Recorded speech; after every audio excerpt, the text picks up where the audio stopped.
Bueno, mientras esto me abre, si se quieren parar y pegarse una estiradita, 2 segundos.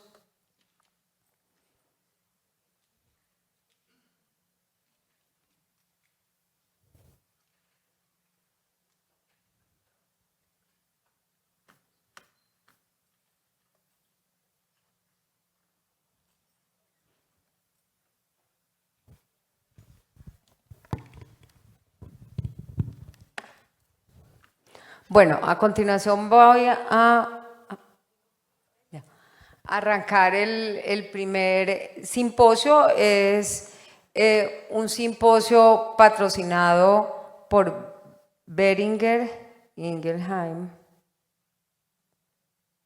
No sé qué se hizo la diapositiva de los conflictos de intereses.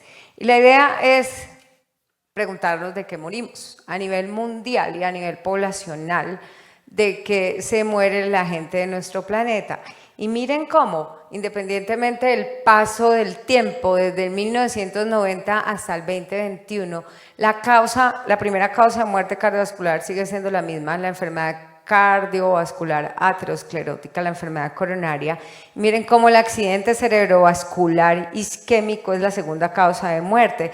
Pero de manera interesante, miren cómo, ¿sí? Dentro de ese top 20 de causas de muerte en el mundo están un montón de enfermedades crónicas no transmisibles como estas dos, ¿sí? La enfermedad renal crónica, la diabetes, la cardiopatía hipertensiva.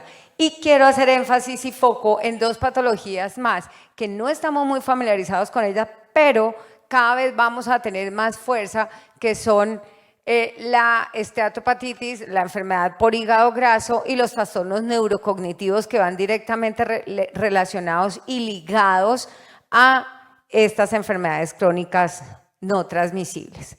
En un paciente con diabetes, si ustedes piensan en un paciente con diabetes, que tenga diabetes solita, es muy raro, los hay, pero es como un perro a cuadros, ¿sí? Miren el porcentaje de 4% de todos los diabéticos que yo puedo tener solo tienen diabetes. Lo más común es encontrarnos pacientes con diabetes que tienen, además de diabetes, hipertensión, dislipidemia, obesidad, ¿cierto?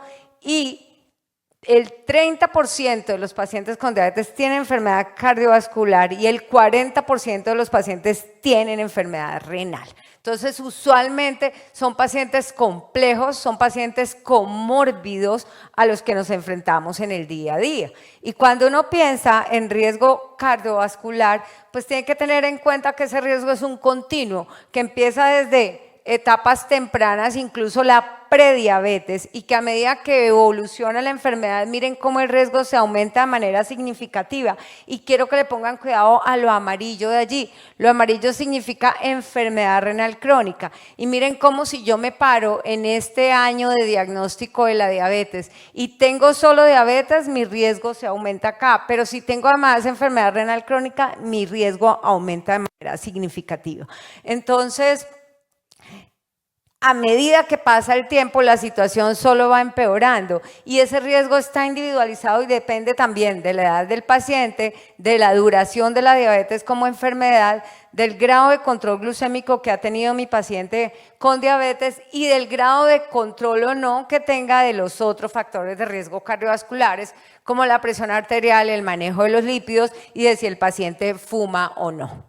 Pensando en desenlaces cardiovasculares, tenemos el estudio CAPTURE, que es un estudio interesante, casi 10.000 pacientes con diabetes mellitus, la mitad de ellos en prevención primaria, que encontró que el 35% de esos pacientes tienen ya enfermedad cardiovascular establecida. El 35% que los podemos dividir en todos estos, la enfermedad arterial coronaria, pues es importante, pero miren también la falla cardíaca, la enfermedad arterial oclusiva, que son desenlaces que a veces no pensamos, pero que tenemos que ir acostumbrándonos a pensar en ellos para acordarnos de abordarlos de manera oportuna. Cuando se ven los datos del CAPTURE, los 3 países de América Latina involucrados en el estudio, Argentina, Brasil y México, miren cómo la prevalencia de enfermedad cardiovascular es mayor que el promedio de los otros países.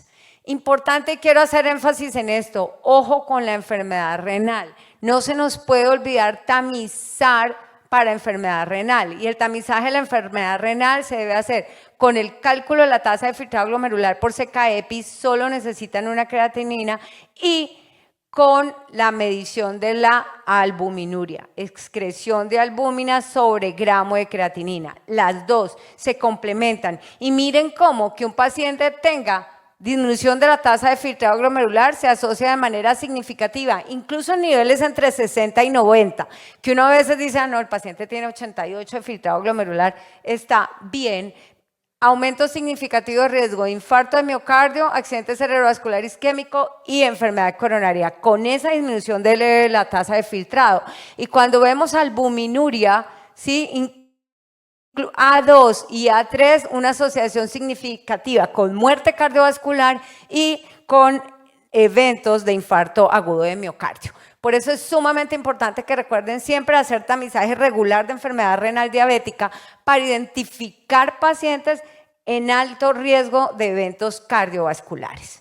Importante también acordarnos que entre menos tasa de filtrado glomerular, más riesgo de mortalidad tengamos, y que entre más albuminuria miren por encima de 30 es que significativamente se empieza a aumentar el riesgo de desenlaces cardiovasculares.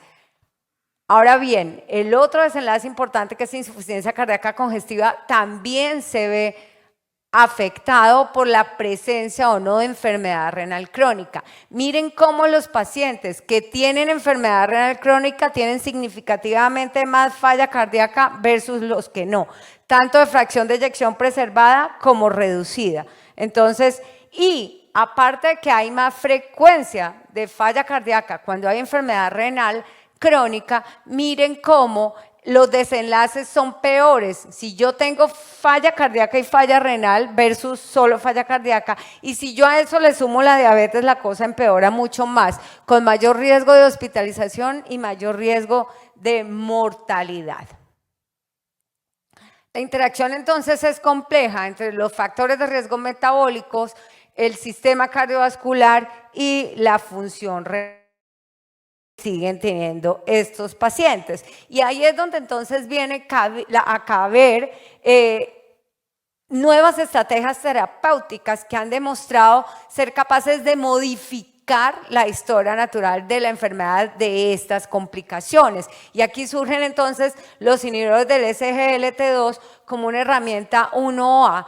Todos conocemos la evidencia que ha mostrado, estos son más de 160,000 pacientes, cómo los inhibidores del SGLT2 son capaces de disminuir de manera significativa eventos macrovasculares, son capaces de disminuir de manera significativa eventos microvasculares sin un efecto importante en seguridad, sin aumentar los eventos adversos cuando se compara con placebo. Así las cosas, pues sí o sí, hoy deberían ser parte y son planteados como parte fundamental del manejo del paciente con síndrome cardiorrenometabólico. Y una pregunta que uno se encuentra comúnmente o que le hacen o que ven en la práctica clínica de medicina interna y de atención primaria es, bueno, ese paciente adulto mayor, ¿le ponemos o no le ponemos un inhibidor del SGLT2? Y traje este estudio a colación, esta revisión sistemática, son 77,000 pacientes mayores de 65 años o frágiles, no sé de dónde se sacaron ese montón de pacientes, que miren cómo es muy bonito porque nos muestra que usar inhibidores de SGLT2 reduce en esta población de manera significativa la muerte por cualquier causa, la muerte cardiovascular y la hospitalización por falla cardíaca. Y cuando uno iba a ver la gráfica de eventos adversos, cruza el 1, sin diferencias significativas en eventos adversos. Entonces, no dejemos al adulto mayor sin la probabilidad de beneficiarse del uso de estas moléculas. Que el ortostatismo sí es real, hay que tener cuidado, podemos ajustar los diuréticos o los antihipertensivos que tenga el paciente para tratar de minimizar la probabilidad de que ese paciente se levante, se maree, se caiga y se fracture la cadera. Es terrible, sonó eso, pero en realidad si uno tiene cuidado y ajusta antihipertensivos, no le va a pasar nada a este paciente. Empaglifosina, todos sabemos evidencia de empaglifosina, el EMPA-REC Outcome fue el estudio pivotal que demostró en el 2015 y fue el primer estudio publicado que demostró beneficio de un inhibidor del SGLT2, en este caso empaglifosina, sobre desenlaces cardiovasculares y renales. Luego sigue todo un programa de desarrollo clínico tratando de averiguar si usar empaglifosina puntualmente mejoraba desenlaces en falla cardíaca, fracción de eyección reducida y preservada en población con y sin diabetes, que son los estudios EMPEROR-P y EMPEROR-R. Y luego también salió el estudio de desenlaces renales, evaluando el efecto del uso de empaglifosina sobre progresión de enfermedad renal crónica en pacientes con y sin diabetes. Esto es un pool de los pacientes de todos esos estudios en el que se muestra cómo de manera significativa e independiente del nivel de albuminuria, es decir, mi paciente no tiene que estar muy enfermo ni tiene que tener mucha albuminuria para encontrar un beneficio significativo en eventos cardiovasculares mayores cuando yo utilizo empaglifosina. Importante también, a largo plazo, este estudio salió publicado hace, no sé, 4 días, 5 días en el New England Journal of Medicine, es el seguimiento a 2 años abierto, ¿sí?, de los pacientes del EMPA-KIDNEY, que fue el estudio de protección renal con desenlaces renales de empaglifosina. Casi 5.000 pacientes aleatorizados a empaglifosina o placebo, 44% con diabetes, y miren cómo cuando el desenlace primario se evalúa en función de esos pacientes con enfermedad renal crónica, se ve que 2 años después de haber terminado el tratamiento, ¿sí?, es decir, los pacientes en el EMPEROR recibieron empaglifosina unos y otros placebo. En el EMPA-KIDNEY, perdón, se acabó el estudio y los pacientes quedaron en manos de sus médicos y el médico tenía potestad de ponerle o no ponerle empaglifosina. Y aquí se ve cómo, aquí fue que se acabó el EMPA-KIDNEY, diferencia significativa, pero miren cómo 4 años después sigue habiendo un efecto benéfico en aquellos pacientes que recibieron empaglifosina en el desenlace primario compuesto. Son importantes y nos sirven un poquito en términos de reducción de peso. Los inhibidores del SGLT2 bajan 3-4 kilos en los pacientes en los que los usamos y todos sabemos, ya lo he venido diciendo, que la evidencia se extiende más allá de la población con diabetes. Entonces hay evidencia sólida que respalda el efecto benéfico de esta clase terapéutica en desenlaces de falla cardíaca congestiva y de enfermedad renal crónica en pacientes con y sin diabetes. Esto está recientemente publicado también en Diabetes Care. Es un estudio muy bonito evaluando el impacto de agonistas de receptor de GLP-1 y de inhibidores del SGLT2 en la prevención de cirrosis en pacientes con diabetes mellitus tipo 2. Y este estudio, que evaluó más de 35.000 pacientes con inhibidores del SGLT2, encontró una reducción significativa de la probabilidad de desarrollar cirrosis en aquellos pacientes que recibieron la molécula versus los que no. O sea que por ahí se está abriendo un panorama también importante para el uso de estos medicamentos en esta clase de pacientes. No debe haber ninguna duda entonces, y por eso las guías los tienen ahí metidos, inhibidores del SGLT2 en los diferentes estadios del síndrome cardiorrenometabólico. Desde el estadio 2, cuando ya el paciente tiene alteraciones metabólicas, miren cómo si yo tengo compromiso renal, si yo tengo diabetes, cabe el manejo y debería ir manejado con inhibidor del SGLT2, avanza y en estadio 3 sucede lo mismo, tanto como para manejo de diabetes como de la progresión de la enfermedad renal, y en estadio 4 claramente indicados también para reducir desenlaces cardiovasculares y renales. Acuérdense, y esto es una cosita que no se les puede olvidar, como por el mecanismo de acción, de acción glucocéntrico, como reductor de glucosa, como antidiabético, lo que él hace es aumentar la glucosuria. O sea que para que un inhibidor de SGLT2 le baje a uno el azúcar de manera importante, tiene que tener un buen riñón que filtre, ¿cierto? Entonces, en esos pacientes que tienen enfermedad renal crónica, se pierde la eficacia hipoglucemiante, es decir, entre menos tasa de filtrado glomerular tenga mi paciente, menos bueno va a ser para bajarle el azúcar el inhibidor del SGLT2. Pero eso no quiere decir que no lo deba usar. Están aprobados y recomendados como nefroprotector y cardioprotector hasta 20 mililitros minuto de tasa de filtrado. Lo que pasa es que ustedes deben saber que si el paciente tiene una tasa de filtrado baja, tienen que ir pensando en qué más le van a poner para controlarle la glucosa, porque se lo dejamos como modificador de enfermedad, pero no nos va a ayudar mucho como hipoglucemiante. Así las cosas, y para ir finalizando, pues está claro que el riesgo cardiovascular en los pacientes con diabetes es un continuo y las intervenciones en ese paciente pues deberíamos ser capaces de ofrecerlas de manera tan temprano que le permitamos al paciente tener beneficios a lo largo de todo ese continuo.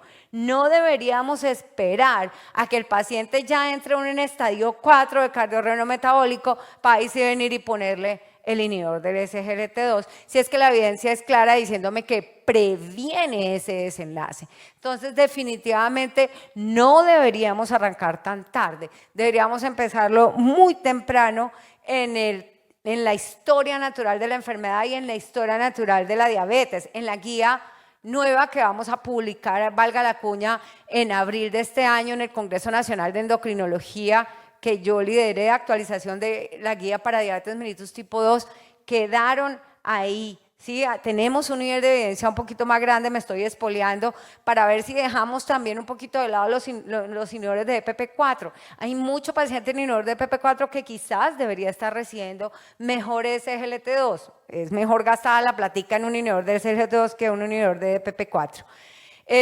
Y si uno se pone en esta rueda, que a mí me encanta, este año no la pusieron en las guías de la ADA, pero a mí me encanta porque uno ve esa rueda y dice, eso es lo que yo tengo que hacer con un paciente con diabetes que yo tengo al frente. De manera simultánea, miren que en un círculo no hay algo primero y algo después, es todo al tiempo. ¿Qué tengo que hacer? Bajar la glucosa. ¿Qué tengo que hacer? Bajar el peso. ¿Qué tengo que hacer? Controlar otros factores de riesgo, presión, lípidos. ¿Qué tengo que hacer? Usar fármacos modificadores de enfermedad. Esas 4 cosas son las que hay que hacer en un paciente con diabetes. Entonces, miren cómo aquí los inhibidores del SGLT2, empaglifosina por ejemplo, nos permite bajar la glucosa sin hipoglucemia y con algo de pérdida de peso, que es lo ideal. Nos permite un efecto benéfico discreto, 3-4 kilos de peso.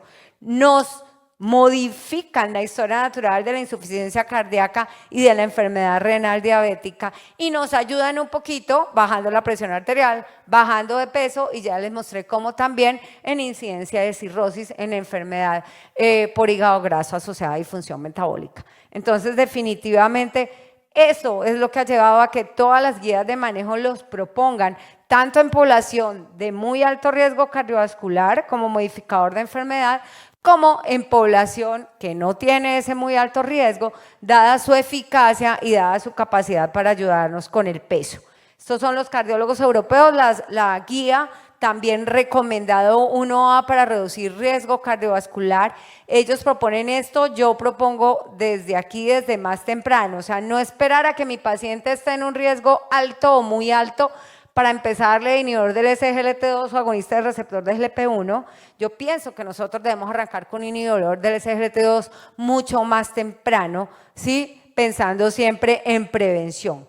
KDIGO es clarísimo, la primera línea del manejo de la diabetes y la enfermedad renal deben ser los inhibidores del SGLT2, a no ser que el paciente no los tolere o los tenga contraindicados. Insuficiencia cardíaca congestiva hacen parte de los 4 pilares fundamentales del manejo de la falla cardíaca. Esta es una publicación del año pasado interesante, no me voy a demorar mucho acá, énfasis en los 8 esenciales de la vida, como ya les dije, pero de nuevo miren, si yo pienso en prevención de falla renal, aquí están los inhibidores del SGLT2. Si pienso en prevención y manejo de falla cardíaca, ahí están los inhibidores del SGLT2. Si pienso en el paciente que tiene las dos, falla de enfermedad renal, ahí están los inhibidores del SGLT2. Así que no podemos seguir sin formularlos, obviamente, al paciente indicado y de la manera indicada. Y ya para que salgamos a descansar unos minutos, todos sabemos todo esto que hemos dicho a lo largo de la mañana. Hay que bajar el colesterol, hay que bajar el azúcar, hay que bajar la presión, que la gente se adelgace, pero resulta que cuando uno va a ver el logro de metas es muy bajito. Solo 1 de 4 pacientes que tienen todo este poco de enfermedades cumple metas de presión de lípidos. Y las razones son muchas. Las enfermedades crónicas progresan a lo largo del tiempo, hay razones determinantes sociales, ahora estamos viviendo todas las dificultades de acceso, pero lo que no se nos puede pasar a nosotros o lo que es imperdonable es la inercia clínica, la inercia terapéutica. Eso sí que es responsabilidad nuestra. Miren cómo, esto es 2021, pero en el 2021 les conté que en el 2015 se habían publicado el primer estudio. 6 años después, ¿sí? Pacientes con enfermedad cardiovascular establecida, formulado solo un 16% con SGLT2 y un 10% con agonistas de receptor de GLP-1. Demasiado poco, ¿sí? Importante, esto es un registro nacional de diabetes tipo 2 hecho en la Asociación Colombiana de Endocrinología. Miren cómo pacientes tipo 2 en manos de endocrinólogos, que uno diría, no, ya, eso es el 100% tienen el medicamento. Pacientes con enfermedad cardiovascular, el 35% tenían un agonista de receptor de GLP-1 y la mitad solamente tenían un SGLT2. Insuficiencia cardíaca, el 62% solamente tenía un inhibidor del SGLT2 en manos de endocrino. Y en enfermedad renal, el 52% tenía SGLT2 y una tercera parte, poco más de una tercera parte, tenía un agonista de receptor de GLP-1. ¿Qué hacen pacientes con enfermedad cardiovascular establecida? Revascularizados, infartados, miren, formulación de estatina, 64%, cuando es prevención secundaria y todos la deberían tener. Formulación de bloqueo RAS, 1/4 parte de los pacientes. Formulación de, ¿dónde estaba la aspirina? Es también bajita. Entonces, la inhibición plaquetaria. No nos puede seguir pasando esto. O sea, tenemos, y esto sí es un llamado a que nosotros nos encarguemos de vencer esa inercia que a veces nos invade y que por X o Y razón nos impide ofrecerle beneficios a nuestros pacientes. Entonces yo creo que para ir cerrando, tener en claro que la diabetes no es una enfermedad glucocéntrica, la diabetes es un todo y es un conjunto de alteraciones que tienen los pacientes que viven con diabetes y es nuestra obligación identificar pacientes en riesgo de enfermedad cardiovascular, falla cardíaca o enfermedad renal diabética e iniciar terapias que tengan un efecto benéfico. La idea es que los inhibidores del SGLT2 pasaron y dieron un giro de 180 grados de ser diseñados solamente como meros antidiabéticos a ser hoy terapia base y fundamental del síndrome cardiorreno-metabólico gracias a todos los beneficios demostrados. Nosotros deberíamos ser capaces y pensar siempre de manejar nuestros pacientes de manera interdisciplinaria con un cuidado integrado que nos permita detectar tempranamente esa población en riesgo, aproximarnos de manera intensiva y agresiva a esos factores de riesgo que tiene mi paciente, desarrollar estrategias terapéuticas para manejar esas condiciones y todo para que mi paciente no tenga desenlaces cardiovasculares ni renales adversos. Muchísimas gracias.